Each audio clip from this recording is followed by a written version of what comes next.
oped by Ambrose Gurjeet Singh. Xi Jin Ping's re-coronation for a third term as Chinese president led to a notable speech while addressing the 20th National Congress of the Communist Party Congress on the 16th of October. He said the Taiwan issue would be resolved by the people of China. Moreover, China would not renounce the possibility of use of force to take over Taiwan. To much applause, Xi said, the wheels of history are rolling on toward China's reunification and the rejuvenation of the Chinese nation. Complete reunification of our country must be realized, and it can, without doubt, be realized. He further said, we will continue to strive for peaceful reunification with the greatest sincerity and the utmost effort, but we will never promise to renounce the use of force, and we reserve the option of taking all measures necessary. On the 10th of October, in a speech on Taiwan National Day, President Tsai Ing-wen excluded the possibility of war as an option over Taiwan with China. Her emphasis was on a continuing willingness to negotiate with Beijing while at the same time elucidating her determination to enhance Taiwan's defense capabilities. Taiwan's opposition to Beijing's one country two systems management for Taiwan goes against Taiwan's self-rule, which has been in place for over 70 years. Taiwan responds. A statement from the Taiwan Presidential Office on the 16th of October after the Xi speech said, Taiwan's position is firm, no backing down on national sovereignty, no compromise on democracy and freedom, and meeting on the battlefield is absolutely not an option for the two sides of the Taiwan Strait.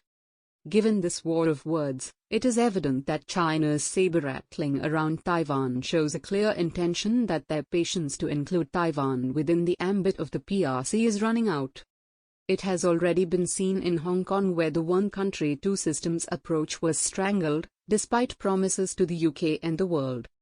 Hong Kong was to continue with its open system, which it has done since 1997.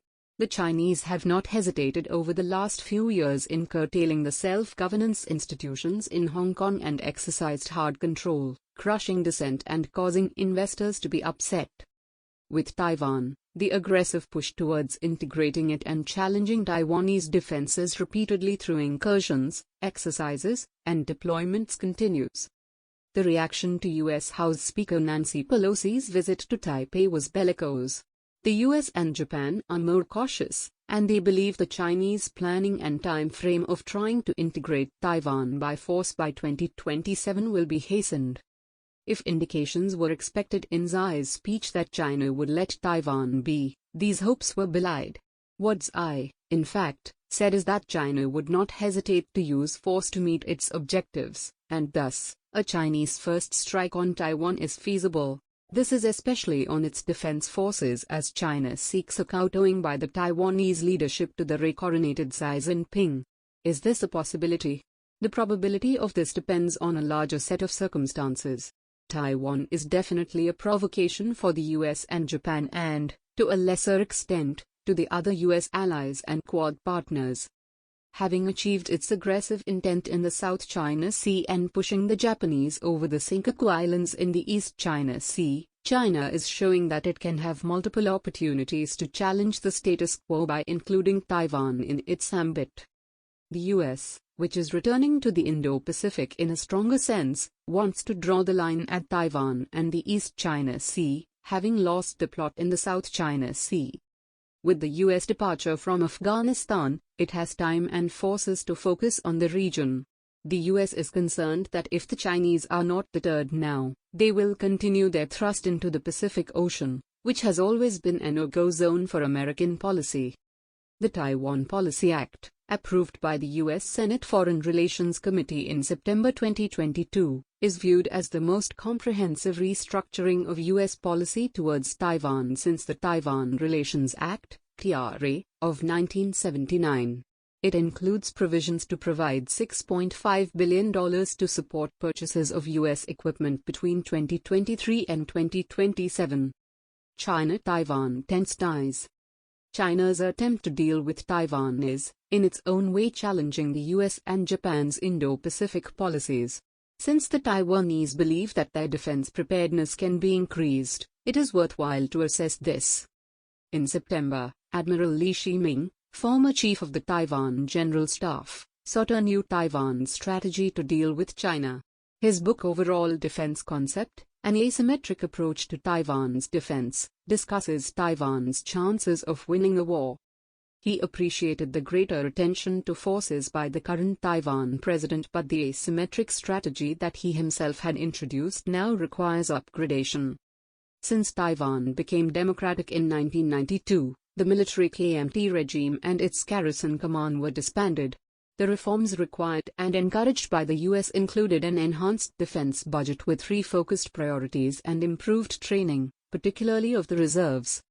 Taiwan reduced its active military strength by half since the 1990s and now has 170,000 troops. There remain contradictions between KMT-era officers and attitudes and a more democratic system now where the military is not in command. Now, young Taiwanese are proud of modern Taiwan and are enthused to defend their system and country. Will they earn inspiration from Ukraine, where civilians join the defense effort? Taiwan aims to enhance its defense budget by 13.9% in 2023.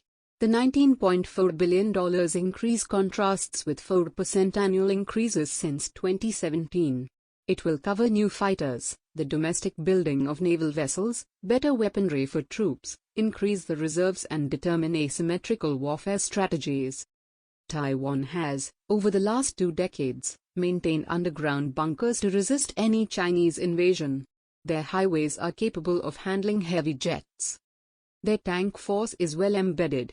However, what they require is asymmetric combat capacity, using the porcupine strategy, utilizing non-conventional weapons systems strategically arrayed against a bigger China. Shoulder-fired anti-tank weapons effectively used by Ukrainian forces against the Russian advance are instances that could be emulated. As Admiral Lee said, if Taiwan's defense capability is to be truly changed, a strategic paradigm shift must be made, and the change must start from Taiwan's defense strategies, as they guide the operational concept, the structure of Taiwan's military forces, the procurement of weapons, training as well as criteria development.